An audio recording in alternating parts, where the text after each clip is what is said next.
Hi, how was the school holidays? Today I want to talk to you about one of the toughest decisions you'll ever have to make as part of your estate plan. And in our experience, it's the main reason why parents put off having a will in place. What's that decision? That decision is nominating a guardian of your minor children. So, what happens if you and your spouse passed away, leaving behind a child or children under 18 years of age?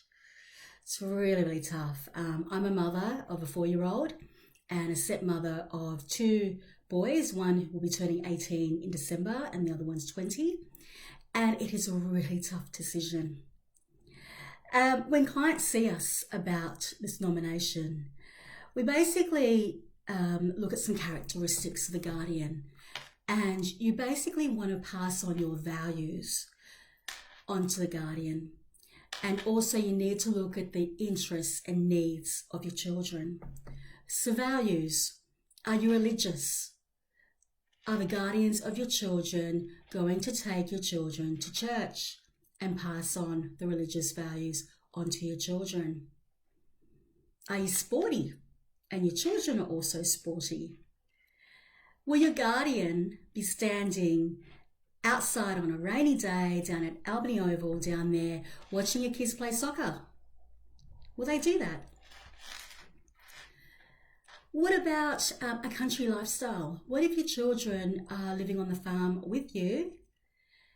Will your guardians also be living on a country farm?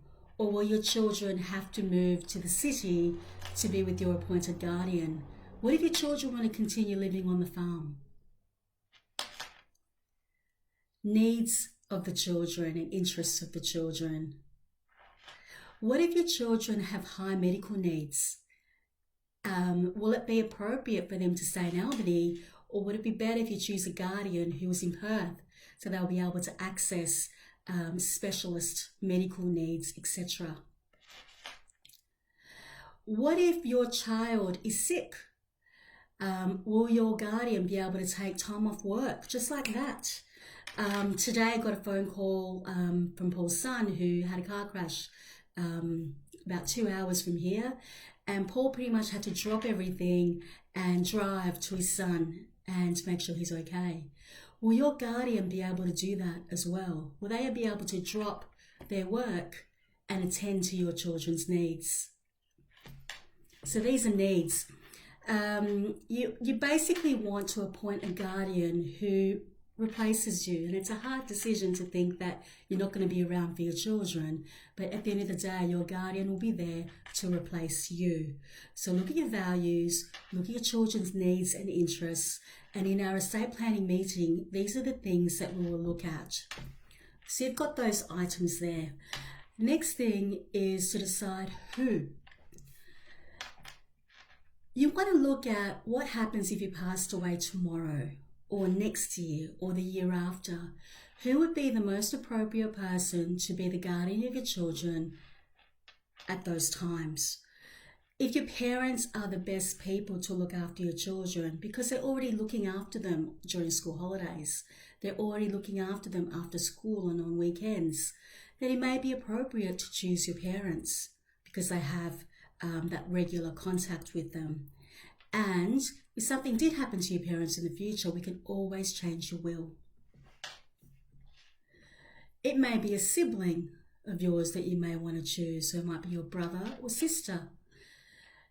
If you do choose a sibling, consider if they also have children. They may have 2 or 3 children. You may have 2 or 3 children.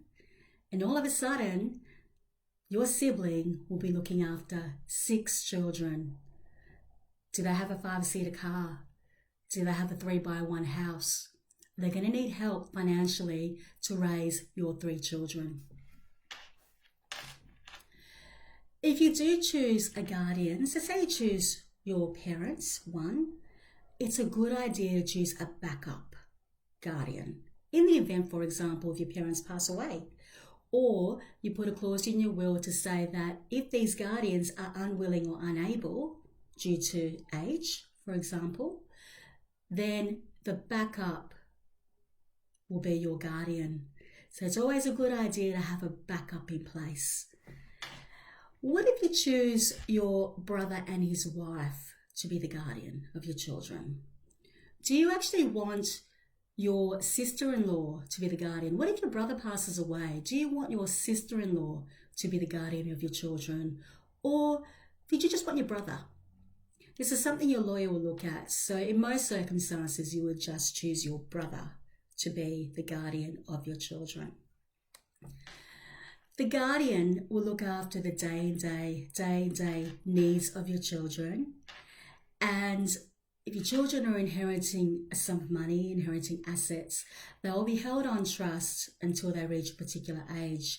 And it's generally your executor who will manage their inheritance. So it's important that the executor and the guardian of your children have a good working relationship. So if school fees need to be paid, bills for the dentist or for those braces, or maybe for the excursion to Perth need to be paid, the guardian needs to have access to your executor, have a good working relationship so the money flows to the guardian to pay those bills, etc. So these are a few of the issues that we encounter with guardians. Of course, each circumstance is different, and that's where in our first meeting we'll be discussing these particular circumstances with you and your partner. So have a good day. Bye.